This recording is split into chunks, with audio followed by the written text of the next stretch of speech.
Welcome to today's explainer. We're going to dive right in and meticulously unpack a very specific set of biological assertions from a viral image about joint health.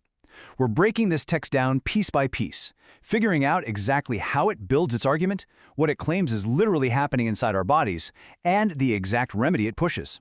If you're the kind of person who loves dissecting information and figuring out the nuts and bolts of an argument, well, you're in exactly the right place. Let's get started. So, to kick things off, what fundamental claim is this brief text actually making about the anatomy of our joints? When we run into alternative health claims, it's incredibly helpful to just isolate exactly what's being promised and what underlying physiological processes are supposedly at play. Asking this core question right out of the gate perfectly frames our analysis for the rest of this explainer. All right, here's the complete three-sentence source we're analyzing today. It goes like this. Arthritis is not a disease of old age. It is the result of years of acid waste and mucus buildup in the joints. Fresh fruit and vegetable juices during fasting dissolve these deposits and restore mobility. Boom! In just 3 short sentences, this text lays out a very definitive alternative viewpoint on joint deterioration. Honestly, it's kind of like a masterclass in concise, persuasive structure. It identifies a problem, explains the mechanism, and hands you a solution. Section 1. Analyzing the core claim. Redefining the disease. The quote opens with this really bold paradigm shift, explicitly rejecting the conventional idea that joint issues are just tied to the natural aging process. Notice how arthritis is written in all caps? That demands our immediate attention. It signals that everything we think we know about this condition is about to be challenged. It doesn't ease into the topic at all. It just starts with a direct negation of a widely held belief.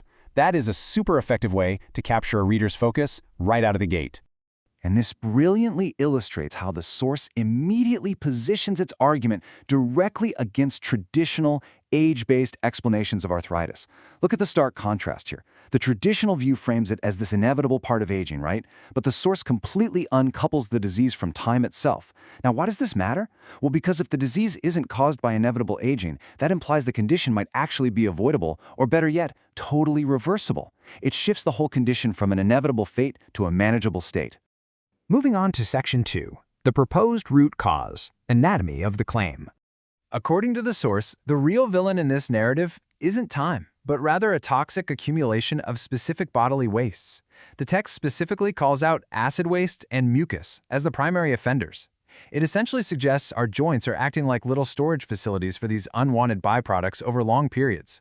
And notice the use of the word years. While it dismissed old age just a second ago, it's still acknowledging that this condition develops over a prolonged timeline, just with a completely different mechanism driving the whole thing. So, the absolutely crucial point here is this proposed mechanism. It's this chronological process where years of acid and mucus supposedly create literal physical deposits inside the joint spaces. This maps out the exact progression the source is claiming. First, time passes. Second, instead of cartilage simply wearing down, your body's supposedly actively accumulating these specific wastes, the acid and the mucus. And finally, these substances don't just float around harmlessly, they target and build up directly within the localized areas of your joints. It paints a highly mechanical picture of the human body basically getting clogged over time. All right, Section 3, the juice fasting remedy, the action plan. Now, what is truly fascinating here is this specific dual action remedy prescribed by the author. It doesn't just casually recommend eating better. No, it specifically mandates fresh fruit and vegetable juices combined with fasting. And look at the highly active, definitive verbs used here. It doesn't say this might help or could alleviate symptoms. It states completely plainly that this combination will dissolve the deposits and will restore mobility. It's presenting the whole thing as an absolute, guaranteed chemical reaction right there inside the body. This builds a super clear biological action plan, where fasting and juicing act as the heroes that allegedly dissolve all that waste and return movement to the patient. You can see the step-by-step logic the source is leaning on here. Step 1, you stop consuming normal food, initiating a fast. Step 2, you introduce highly concentrated liquid nutrients through fresh juices. Step 3, these juices supposedly act as a literal solvent, breaking down the acid and mucus deposits we just talked about. And step 4, with the physical blockages totally gone, the joint is free to move again. It's honestly a very appealing, easy-to-visualize concept, right? Flushing out the bad to bring back the good. Which brings us to Section 4, summary of the argument, putting it all together. When you put it all together, the source presents a completely self-contained argument that redefines the illness, names a root cause, and offers a dietary cure completely independent of standard medical consensus. First, it clears the board by telling you the old way of thinking is just wrong.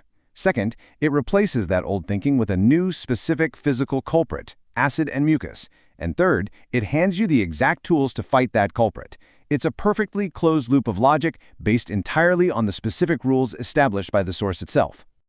As we wrap up this explainer, I want you to consider how this text's definitive claims really challenge our everyday assumptions about aging bodies and overall health. Whether you approach this text with deep skepticism or genuine curiosity, it really forces us to think about how medical information is structured and delivered. Like, what exactly makes an alternative health claim persuasive to us? And how does redefining a problem automatically dictate the kind of solution we end up seeking? I hope breaking this down has been as fascinating for you as it was for me.